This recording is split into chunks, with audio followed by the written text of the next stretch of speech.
బులెటిన్లో breaking news చూస్తున్నాం. ఇటు భర్తల వేధింపులు నానాటికి శృతి మించుతున్నాయి. వాటర్ హీటర్ను ఎక్కువసేపు వాడిందన్న చిన్న కారణాన్ని చూపిన ఓ హైదరాబాదీ భర్త తన భార్యను వివస్త్రను చేసి చితకబాదాడు.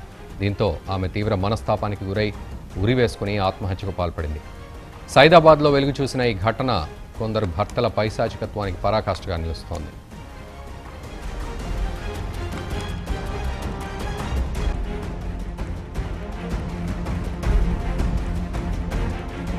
సైదాబాద్కు చెందిన మోహన్తో నల్గొండ జిల్లాకు చెందిన సుశ్రుతకు 8 ఏళ్ల క్రితం వివాహమైంది. వీరికి 2 పిల్లలు ఉన్నారు.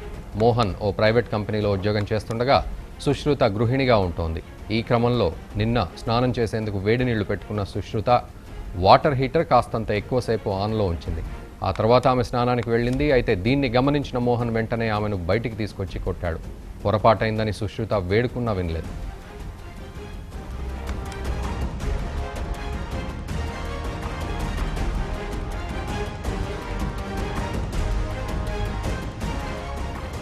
అత్తామామలు, ఆడబిడ్డ, పిల్లల ముందే తనను వివస్త్రం చేసి కొట్టడంతో సుశ్రుత తీవ్ర మనస్తాపానికి గురైంది. ఈ క్రమంలో తన గదిలోకి వెళ్లిపోయిన ఆమె తనకు జరిగిన అవమానాన్ని తల్లిదండ్రులకు వివరిస్తూ వాట్సాప్లో ఓ పోస్ట్ చేసింది. ఆ తర్వాత ఆమె ఉరివేసుకుని ఆత్మహత్య చేసుకుంది.